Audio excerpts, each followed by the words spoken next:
ಆಗಿ ದೇವರಾಜು ಅರಸು ದಾಖಲೆ ಸರಿಕಟ್ಟಿದ ಸಿದ್ದರಾಮಯ್ಯ. ಇವತ್ತು ದೇವರಾಜು ಅರಸು ದಾಖಲೆ ಮುರಿತಾ ಇರೋದು ಸಿಎಂ ಸಿದ್ದರಾಮಯ್ಯನವರು.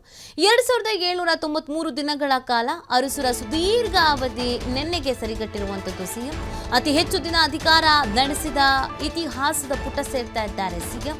ಇದೀಗ ಉಳಿದ 2.5 ವರ್ಷ ಅವಧಿಯನ್ನು ಪೂರ್ಣಗೊಳಿಸ್ತಾರೆ ಸಿದ್ದರಾಮಯ್ಯ ಅನ್ನೋದು ಪ್ರಶ್ನೆ. ಎಲ್ಲ ಸಿಎಂ ಕುರ್ಚಿಯನ್ನ ಬಿಟ್ಟುಕೊಡೋ ನಿರ್ಧಾರ ಮಾಡ್ತಾರಾ, ಇಲ್ಲ ಏನು ತೀರ್ಮಾನ ಮಾಡ್ತಾರೆ ಅಂತ. ಯಾವುದೇ ಬದಲಾವಣೆ ಇಲ್ಲ ಅಂತ ಸಿದ್ದರಾಮಯ್ಯನವರು ಆಪ್ತರು ಹೇಳಿದ್ದಾರೆ.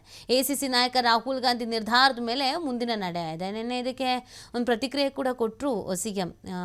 ನಾನೊಬ್ಬ MLA ಆಗಬೇಕು ಅಂತ ಅಂದ್ಕೊಂಡಿದ್ದೋನು, ಸಿಎಂ ಆಗಿರೋದು ನಂಗೆ ಖುಷಿ ಇದೆ ಅಂತ. ಅದರ ಜೊತೆಗೆ ಇನ್ನುಳಿದಿದ್ದು 2.5 ವರ್ಷ ನೀವೇ ಇರ್ತೀರಾ ಸರ್ ಅನ್ನೋ ಪ್ರಶ್ನೆಗೆ ಪೂರ್ಣಾವಧಿ ಸಿಎಂ ನಾನು ಆಗಬೇಕು ಅನ್ನೋ ಆಸೆ ಇದೆ, ಆದರೆ ಹೈಕಮಾಂಡ್ಗೆ ಏನು ಹೇಳುತ್ತೋ ಅದು ಅಂತಿಮವಾದಂಥ ತೀರ್ಮಾನ ಅನ್ನೋದನ್ನು ನಿನ್ನೆ ಪ್ರತಿಕ್ರಿಯಿಸ್ತಾ ಇದ್ರು.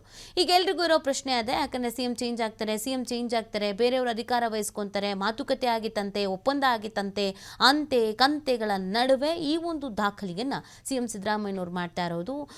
ದೀರ್ಘಕಾಲ ಅತಿ ಹೆಚ್ಚು ದಿನಗಳ ಕಾಲ ಈ ರಾಜ್ಯವನ್ನು ಆಡಳಿತ ಮಾಡಿದಂಥ ಹೆಮ್ಮೆಯ ಗರಿ ಅವ್ರಿಗೆ ಸೇರ್ತಾ ಇದೆ.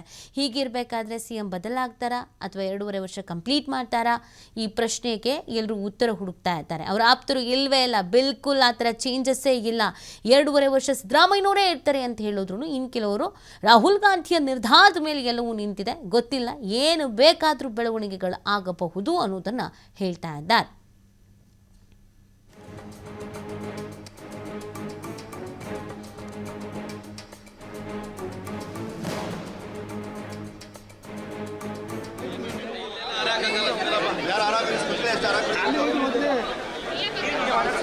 ಸಿದ್ದರಾಮಯ್ಯ ಸಾಹೇಬ್ರಿಗೆ